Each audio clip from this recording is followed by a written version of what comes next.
We have a committee meeting, and we'll turn it over to Donald Collins, Chairman of the Health and Human Services Committee. All right, I guess some more rather lagging, but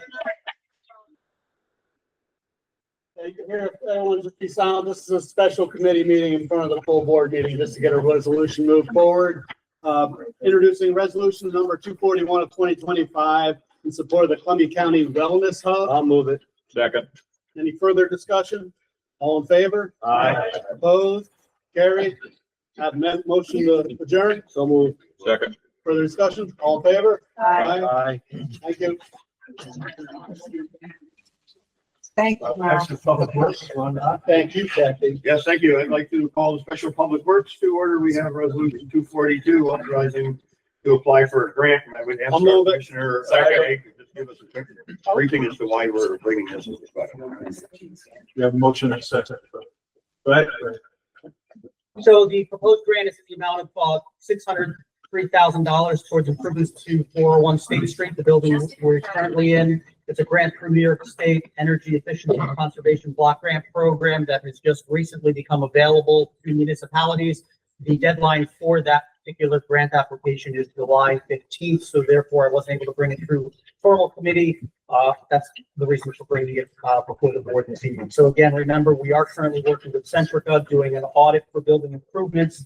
The $600,000 can be utilized towards building envelope improvements, including window replacement, additional insulation, full roofs as well, in addition to HVAC improvements and building energy management and efficient interior lighting improvements.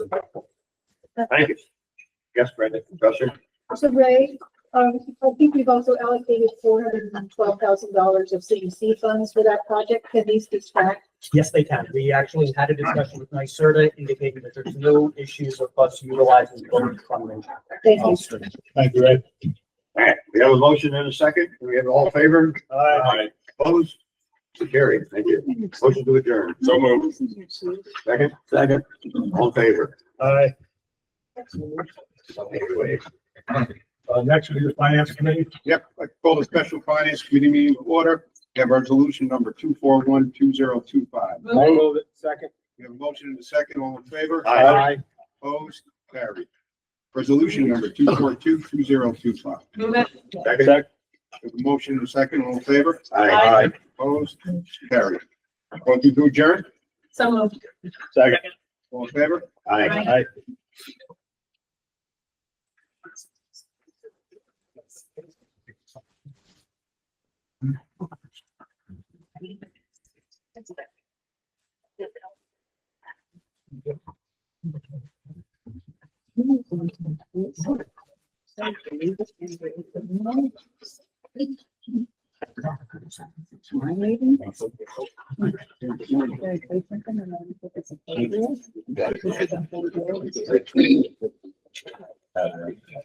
I agree. She will keep it.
I'm going to call the Board of Supervisors in order. Call that You Supervisor. speak up, there are people in the hallway who can't hear you. I have a problem with anybody from the public sitting in any of the unmanned supervisor chairs. They're reserved for the supervisors at the board of supervisor meeting. What? Let the people vote. Thank you. Thank you. Maybe they're. So I'm going to call the meeting to order again. Please rise for a moment of silent prayer. Followed by- If that continues, you're going to be removed.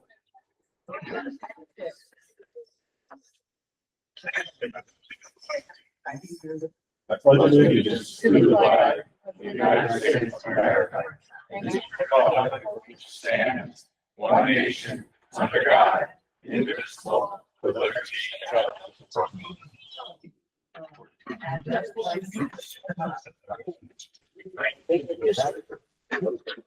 Okay, I'd like to ask the clerk to call the roll. Parker. Here. Whitehall. Here. Holmes. Here. Simmons. Here. Stacks. Adams. Here. Wolf. Here. Collins. Here. Riley. Eldridge. Here, Helsley. Here. Borcheck. Here. Livonia. Here. Martin. Here. Neon. Yeah. Chemidas. Here. Huntsman. Here. Scalera. Here. Desi. Here. Colvin. Here. Morel. Here. Knott. Here. Skoda. Present. We have 188 present, absent, we have 4. Okay, I'm going to open the public hearing on local law 4 of 2025. And I'd like to ask the clerk to read the notice. Notice is hereby given that on the 9th day of July, 2025 at 7 p.m. the Columbia County Board of Supervisors shall hold a public hearing in the Board of Supervisors chambers located at 401 State Street, Hudson, New York, concerning the enactment of proposed local law 4 of 2025, authorizing 12 and 13-year-old licensed hunters to hunt deer with a firearm during hunting season with the supervision of an adult licensed hunter. The practice is that proposed local laws are available in the clerk of the board's office by order of the clerk of the board, Kelly Esotero. Do any supervisors have any comment? Does anyone from the public have any comment on the local law? Okay, with that, I'm going to close the public hearing.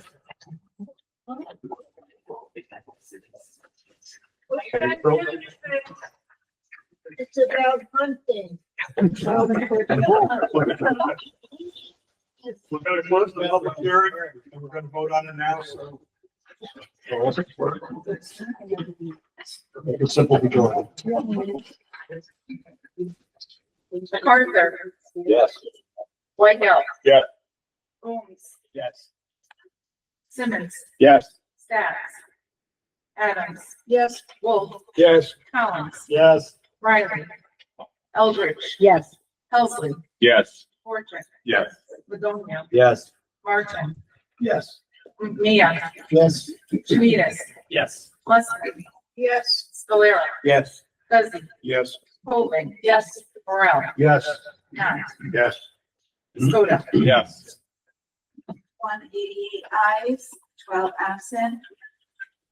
The local law passes. Thank you. I need a motion to pay the bills, accept the treasurer's report, and file the minutes within the clerk's office. Move. Second. All in favor? Aye. Opposed? Carried. We have a couple of presentations. I'm going to call Supervisor Wolf up here to read a proclamation.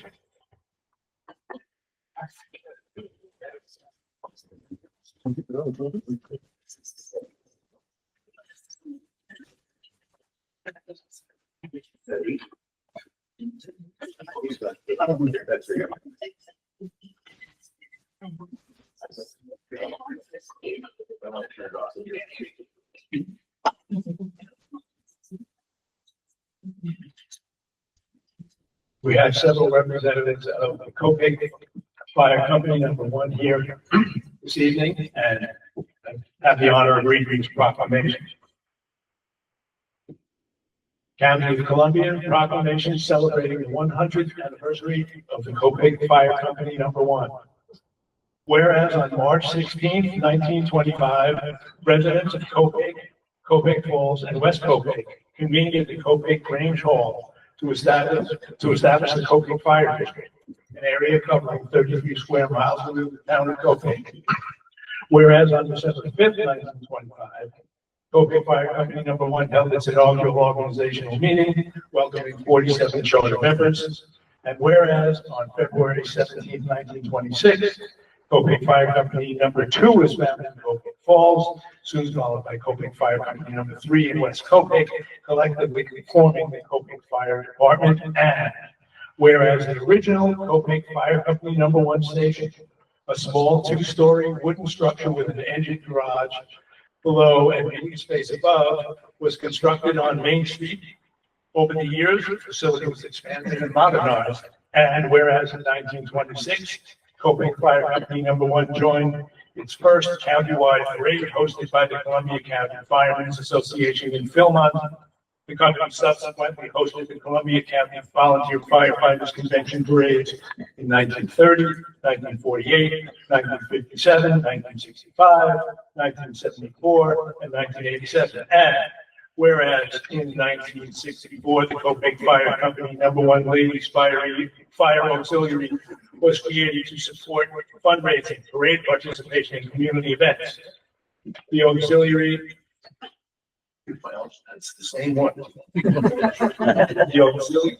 The auxiliary remained, no, we're missing a sentence. That could continue. From the hips. Here we go. Whereas. Ooh.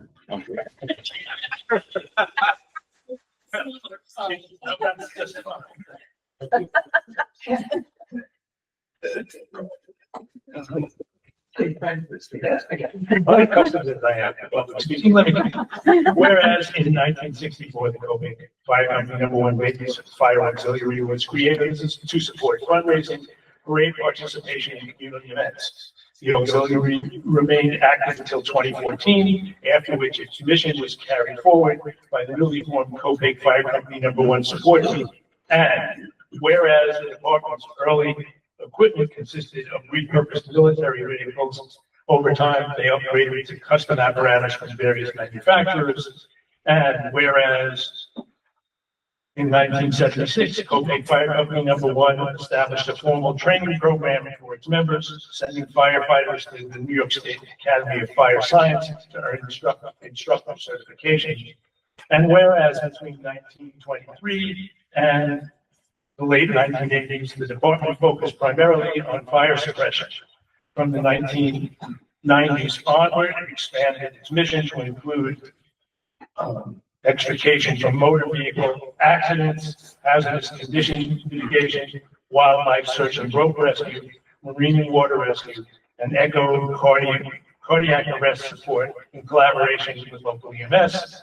And whereas over the decades, Copic Fire Company Number 1 has organized numerous fundraisers, secured grant funding, and partnered with local organizations to enhance public safety and community well-being. Now, therefore, be it resolved, the Columbia County Board of Supervisors proudly recognizes and celebrates the 100th anniversary of the Copic Fire Company Number 1, founded a century ago by a dedicated group of citizens. This organization remains committed to its community, continuously improving its skills and equipment, and selflessly answering the call 24 hours a day, 7 days a week, given under my hand, and Crippy Steele, Matt Morrell, Chairman, Columbia County Board of Supervisors.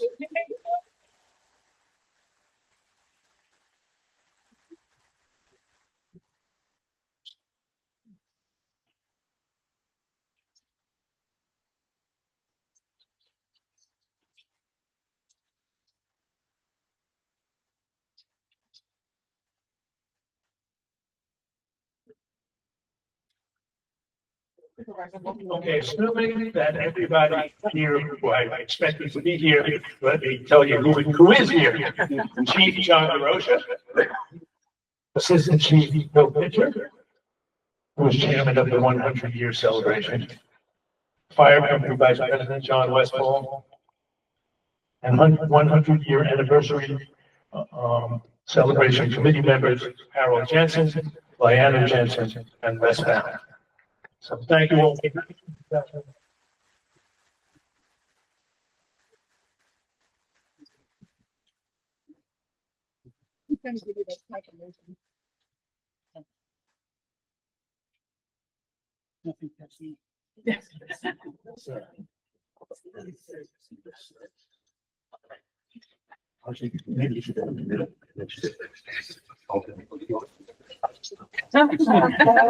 Gotta organize it.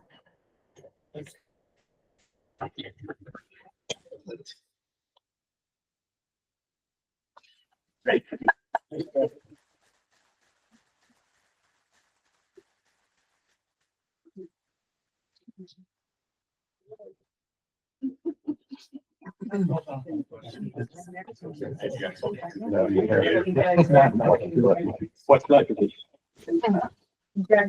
you very much. Good to see you. Okay, I'd like to ask Supervisor Weigelt to come up for the purpose of making a presentation. Here we go with the trees in the top of the tree.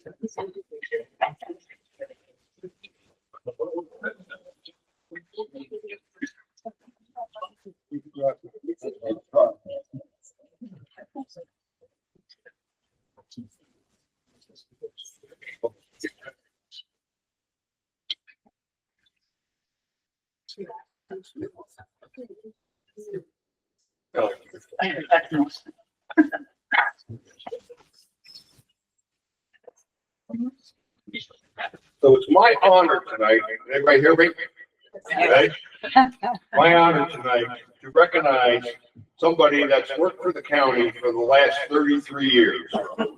And she's been in my committee since I've been on that committee is for 12 years. Now, being that said, she's very knowledgeable person. So we always realized when she came to speak at the committee, it was going to be a long meeting. She had a lot to say all the time. But it's my honor to know that you're going to retire, Suzette, and go out and enjoy life and get it while you can. So I have a thing I'd like to read here. The Columbia County Board of Supervisors recognize Suzette M. Boyd, CCD, for your 33 years of service to the residents of Columbia County, for serving the Director of Real Property from 2003 to 2025. Your effort and dedication to the county is truly appreciated. Presented July 9, 2025 at the Board of Supervisors full board meeting. Is that?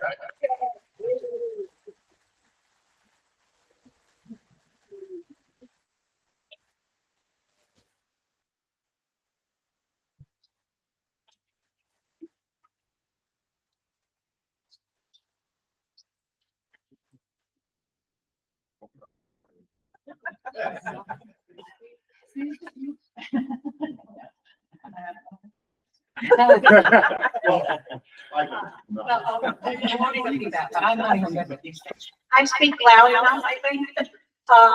But I thank the Board of Supervisors very much for this. It does mean a lot to me. I've enjoyed working for the county, but mostly I've enjoyed working with the other members of the staff. It has been an absolute pleasure working with all of you that are over there, over the years, many for 20 years plus. And we've shared our lives together. That's the part I'm gonna miss the most. Most definitely. I appreciate this. I don't have a lot of words. Can I miss that one? So this is a side note from this, which I do appreciate, but tonight you're going to be voting on a resolution to appoint the next Director of Real Property Tax Services. And that person has been training with me for the last 15 months directly. And he's done a good job. He works well with the staff. And I would encourage each one of you to please appoint him to be my successor tonight, because that's what we've been working for over the last 15 months. Thank you.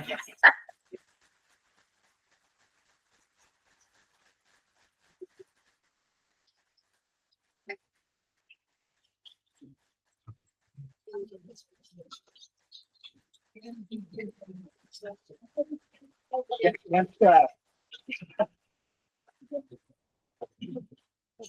we do a picture quick? Can we get a staff picture quick? Here, use your phone. You got a whole glass. Yeah, there you go. I can really stand, but I'm going. I'm following the directions of everybody else.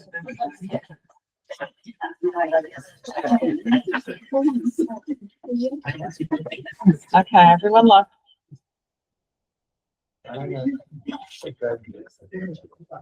Let's try one this way.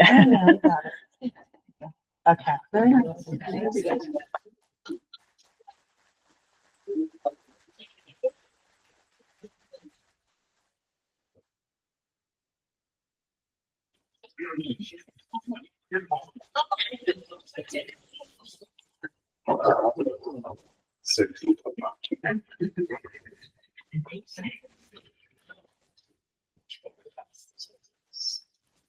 Okay, I'd like to, request the clerk to read the resolutions.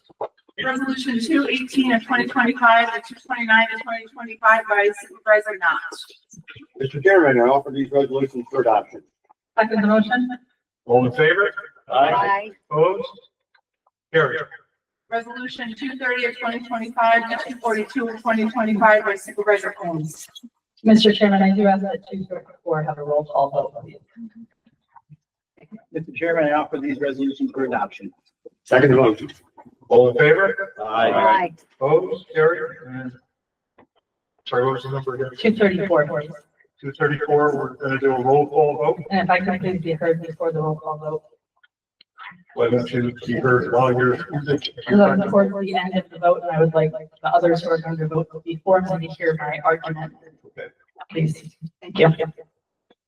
Should we go into executive session? No, because this isn't about the person being appointed. Okay. So I will start by saying that I think Mark Taylor will be a great successor to Suzette, and I hear Suzette, she would like that to happen. So I'm not opposed to that at all. What I'm here to talk about with my colleagues is the process. So I've been on this board for over 5 years and seen many department heads retire or resign. And I have seen many of them have someone within their department whom they have trained to be their successor, who they have recommended become their successor. Exactly what's happening here. And I think that's great. I'm always for promoting from within. However, I'm very process oriented. I have been a squeaky wheel every time that this board is not following the process that we have laid out. And consistently, the process has been, even when an outgoing department head says, I have a successor, I've been training them, they're going to be wonderful, we still go through the process. That process is going out for letters of interest, obviously encouraging the person who that department head wants to become them to apply. The chairman appoints a bipartisan interview committee. We interview. And I can give you 3 examples since I've been on this board: Department of Health, Veterans Services, and OFA. And in every one of those examples, it was the exact same as here. The outgoing department head said, I have this person within my department. They should be my successor. They are wonderful. I've trained them. They know how to do it. And every single time after we've gone through the correct process, that person has been chosen and has been appointed. And I'm sure that that is what will happen here if Mark is the most qualified, which it sounds like to Suzette he is. So I'm not asking the board to vote against Mark's appointment tonight. I will vote in support. What I'm asking is that the appointment be for the remainder of Suzette's term, which is through September 30th of 2025. Nothing changes. He gets paid the same amount. He becomes the position. He has all the same authorities. There is absolutely no difference. The difference is then at our September meeting, we make an appointment for a 6-year term, which starts October 1st, after we have gone through the proper process. This has happened before, so I've learned the rules very well. Since the motion has been moved and seconded, if the majority of my colleagues agree with me that Mark should absolutely get the position today for the remainder of the term, and that we should go through the process to then appoint him or whoever the outcome of the interview committee is, we actually have to vote down the resolution. But I want to be clear that we're not voting against Mark and we're not voting against his appointment. We're voting against the resolution as drafted, which is for both the remainder of the term and another 6-year term tonight. So we would have to vote those down if you agree that we should go through the proper process. And then I will introduce an amended resolution that still appoints Mark tonight as the director for the remainder of the term. And then we can come back in September before the new term starts after we go through the proper process. That is my request. Thank you.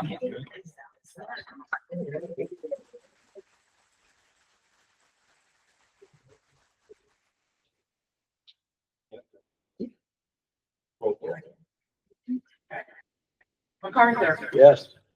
we're voting for, just for clarification, we're voting for 223 of 2025. As is. 234, I'm sorry. MacArthur, Yes. Whitehall, Yes. Holmes, Yes. Simmons, Yes. Dash. Adams. No. Wolf, No.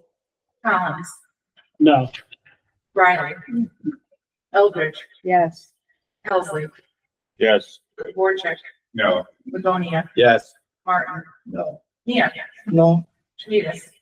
I want to say something, Mr. Chairman, I read in the paper today, I think it was Tiffany's article, that we have, our board, we work, it's bipartisan, we work together, we make decisions together. And if that's the case, this is not how this process has gone through. And so this has not been a bipartisan decision, there has not been a group discussion, this was really a decision that was made by a small group of people and sort of a lot of rubber stamps after that. And so I felt like since I found out about it, I've been calling for us to have a process. So I can have enough information so I can make an informed choice. I haven't been given that process, so that's why I voted no. Here, here.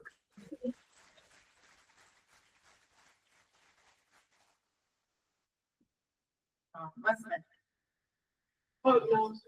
Scalera, Yes. Guzzi, Yes. Hoagland, No. Morel, Yes. Knopf, Yes. Scoda, Yes. 129.8 ayes, 70.2 nays, the motion passes. Congratulations. Thank you. Congratulations.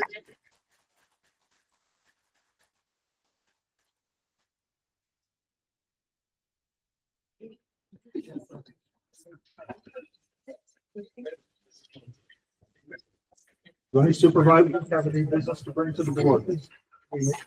Supervisor Wolf. Well, having just been recognized as Supervisor Wolf, I am Richard Wolf.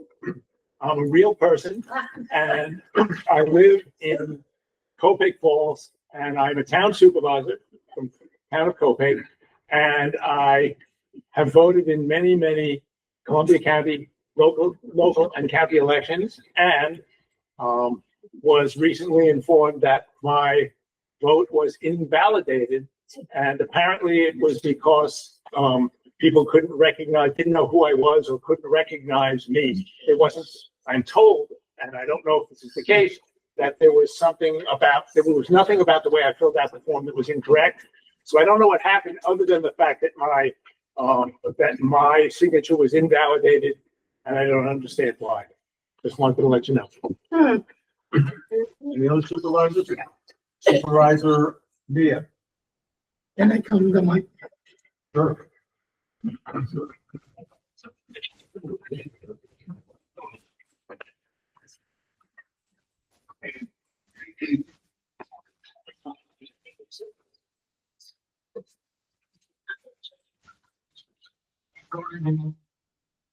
Chairman, all other board supervisors, activity officers, all other guests. My name is Abdul Sunyan. I am a concerned second ward supervisor. I would like to propose some transition regarding county and jubilee position.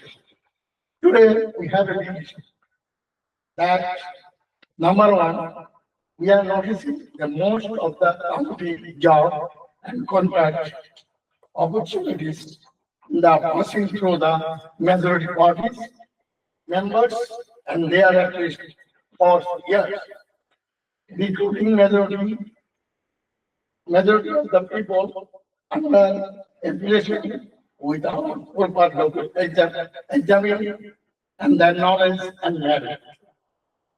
But minority supporters, many people left behind.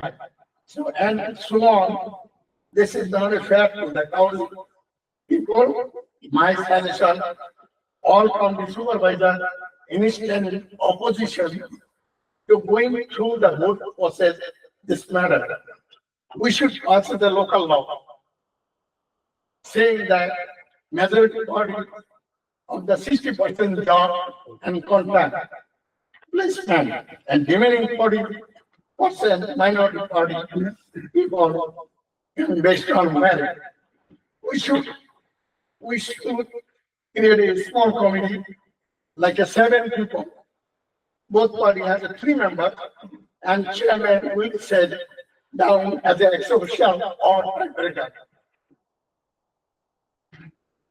When that make sure the committee should stick on the 60-40 ratio. We have a lot of, we save a lot of taxpayer money. Those money we can spend like healthcare, housing, and development for the county. Why we find they spend hundreds of thousand money go to the court and other process. Other issue committee can discuss clearly. This statement is totally my personal. I understand a lot of friends, a lot of colleagues, not like, just try to solve the stop the fighting and politics. If we are not solved the problem, maybe we fight of each other another decade, 30, 40 years. So I need you to pressure.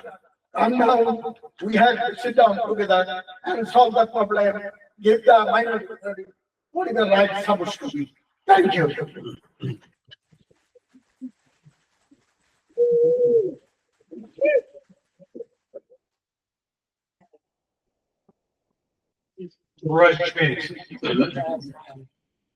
Chairman, first, I just wanted to welcome everybody. This is, I think, the largest crowd I've ever seen at a board of supervisors meeting. So it was really exciting when the. You're welcome. A little louder, louder, a little louder. Hey, everybody, just wanted to welcome you here. This is, I think, the biggest crowd I've seen at a board of supervisors meeting. So I'm happy you're all here participating in the process. I'm Supervisor Michael Shumidas. I represent Hudson's 3rd Ward. Continuing on the same theme that I had earlier around collaborative government, I had learned in the paper that the county had hired an outside attorney, potentially a partisan attorney, to I guess advise the county on the petition around creating a county executive, and that attorney had advised potentially the county, and the county had made a decision to disenfranchise a lot of voters and to reject that petition, and so I'm here to have some questions around what was the decision to hire this outside attorney? How did we do that? Did not come up at county government, did not come up at finance. And I'm really concerned about the idea that we're potentially spending money to disenfranchise our own voters.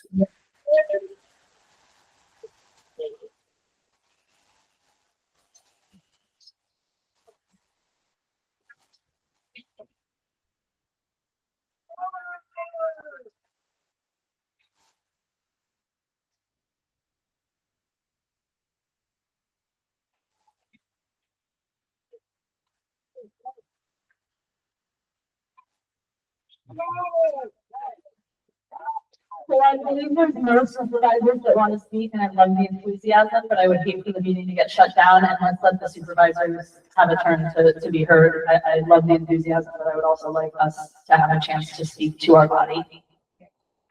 Joyful noise. Any other supervisors? Supervisor Martin. Good night.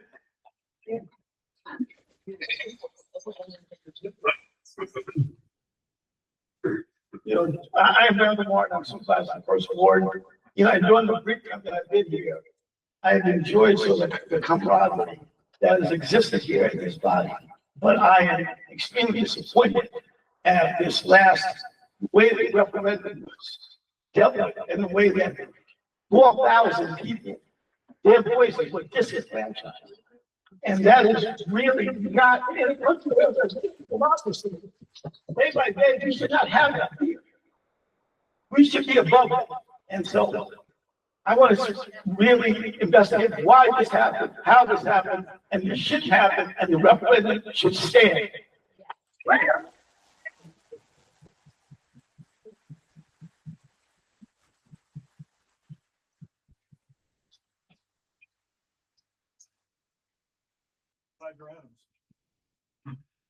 So again, welcome everybody and thank you for coming tonight. And to my colleagues, I guess I was away for a week and a lot happened in a week. And what I'm really trying to understand is how this process is moved forward without engaging the board. I feel that most of the board. Louder. Yeah, we can't hear you.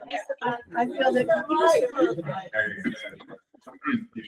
I'm going to join you as an unaccustomed speaker. So I guess my concern and my question to my colleagues tonight is how this process is moved forward without engaging the board.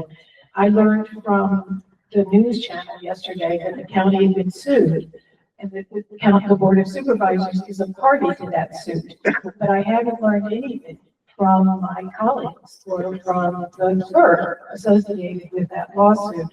I don't understand what the process was to validate or invalidate the signatures. The rumors say that the county clerk, or the clerk, I'm sorry, not the county clerk, the clerk to the Board of Supervisors was responsible for the validation of signatures. But then I've heard that there were objectors that participated in the validation or invalidation of the signatures.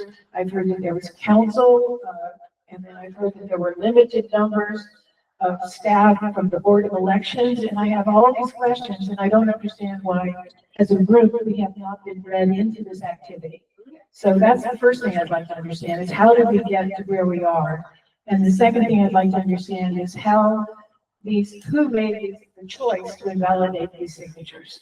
And finally, I'd like to understand is what is the process going forward? What is the plan to engage the board? I think the board should be ready to do this.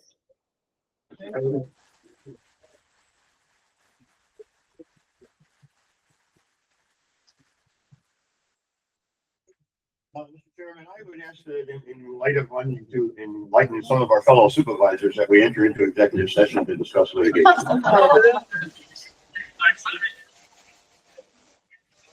Outside. So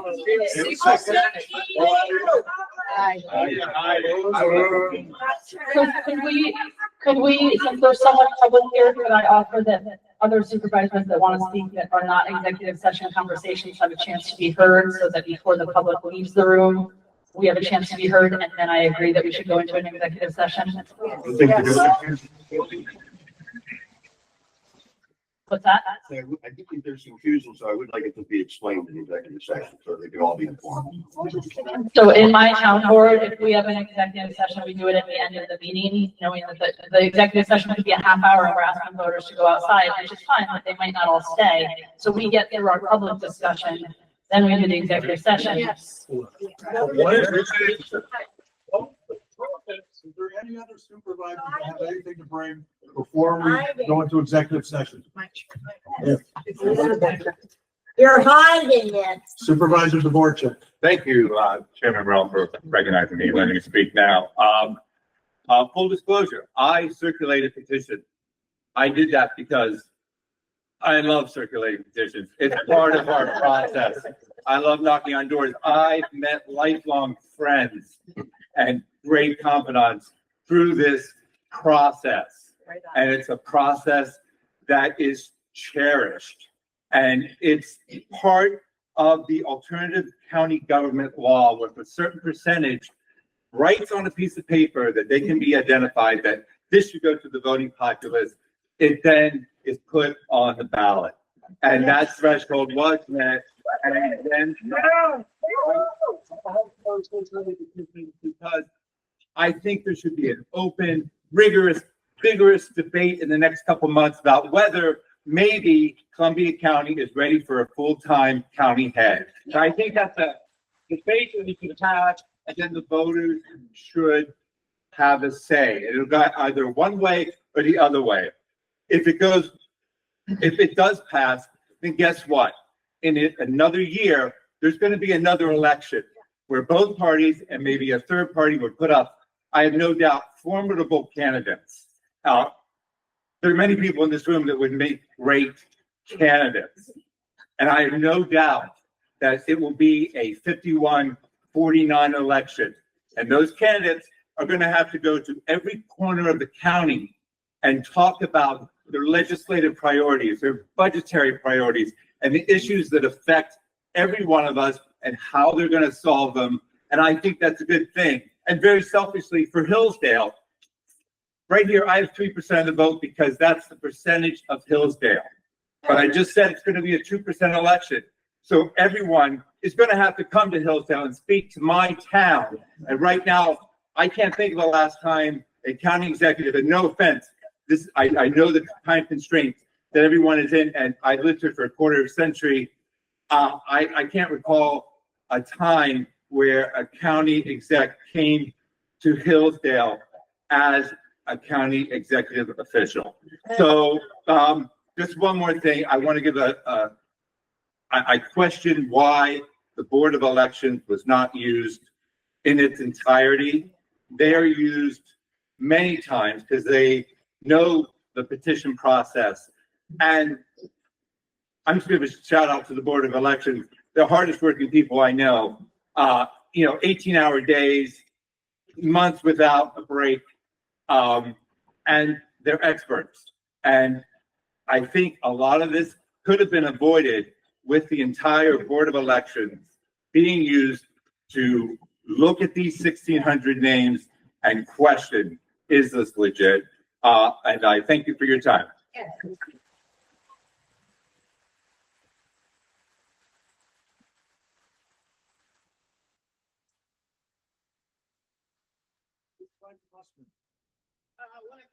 Again, all of you for coming. I know this petition was signed by more than just Democrats, I believe. I signed it, and I think it's time for the county to grow up, enter the 21st century. I like our chairman just fine, but I think he has a town to run. He has a lot of responsibilities, and I think it would be a great opportunity for our county to enter the realm of cooperating with an entire state, not just our little home plate. We need to be transparent. I'm sorry that, I feel as a minority, as a Democrat here, I have very little to say in how this place runs. And that's unfortunate because I have a lot to say about everything. And I'd like to contribute, but I don't ever get to contribute. Why is that? Because I'm in the minority. The Republicans choose Matt Morrell. We don't. That's how the county runs, and that's the problem.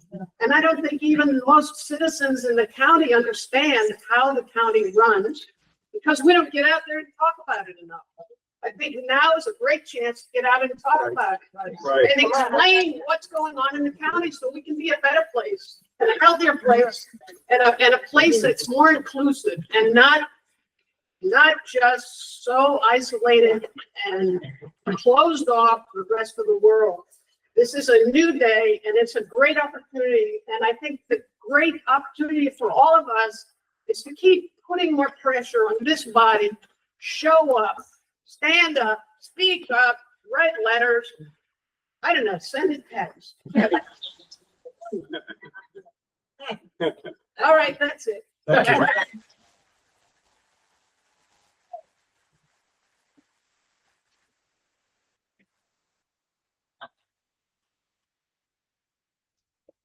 Hi, my name is Supervisor Houghton. I'm the supervisor in the town of Lebanon. I'm also the minority leader here at the county.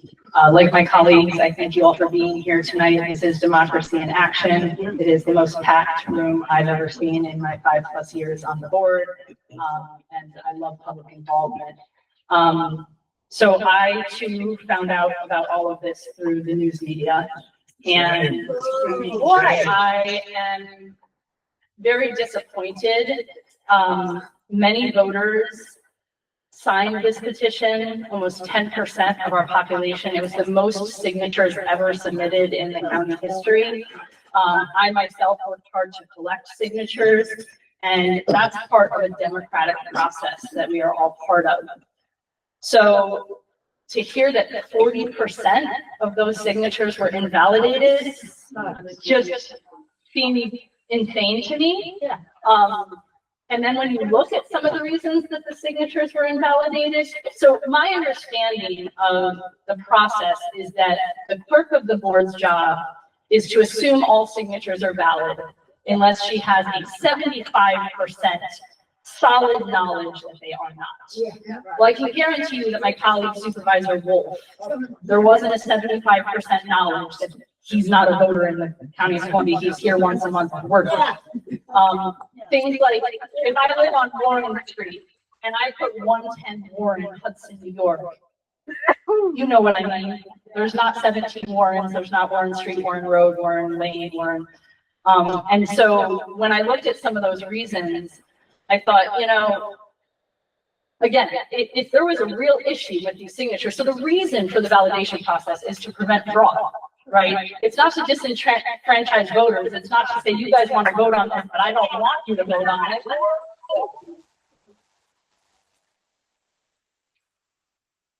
Let's make sure that these petitions are not fraudulent. And I can guarantee you that these petitions are not fraudulent. And I would almost bet $1 million that the people reviewing the petitions and opposing the petitions also know that these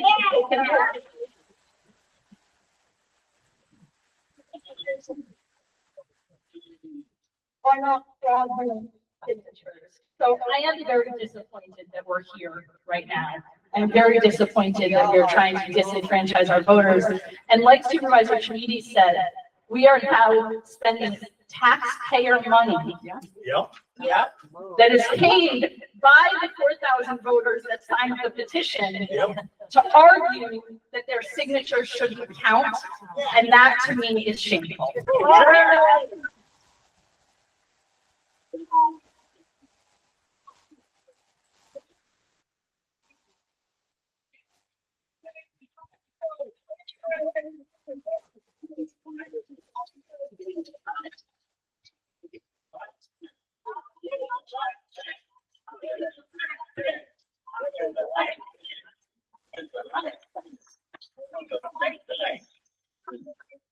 All right, we have a motion and a second to go into executive session.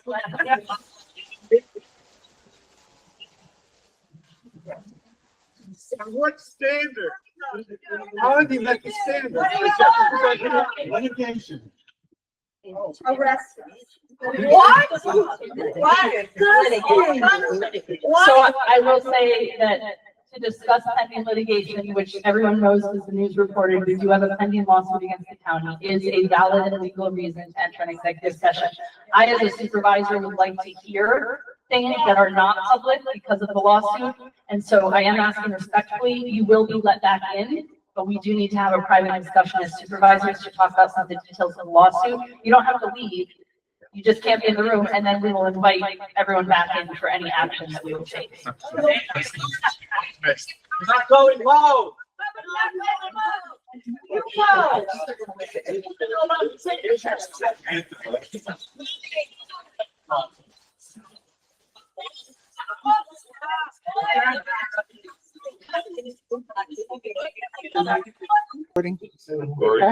Back on.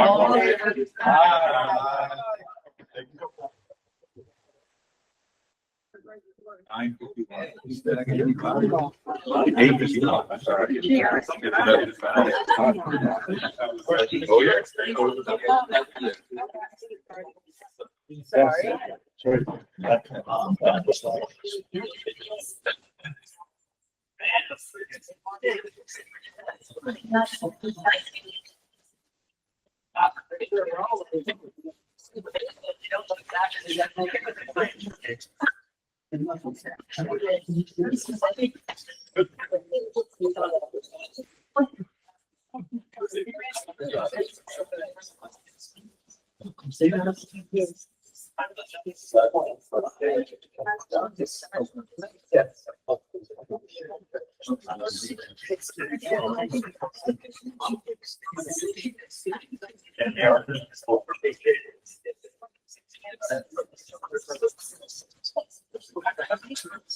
Oh, yeah.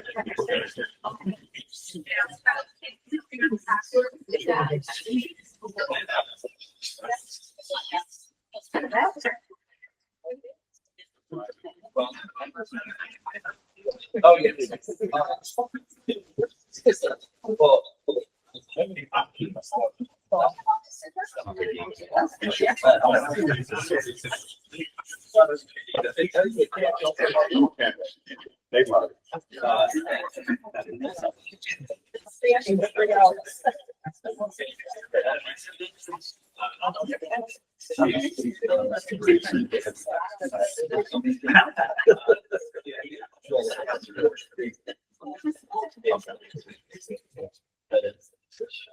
As you can tell, we had a lengthy executive session and good discussion. But we are going to be adjourning the meeting. So prior to adjourning, I'd like to have everyone take a moment of silence for the people that lost their lives in Texas due to the flooding.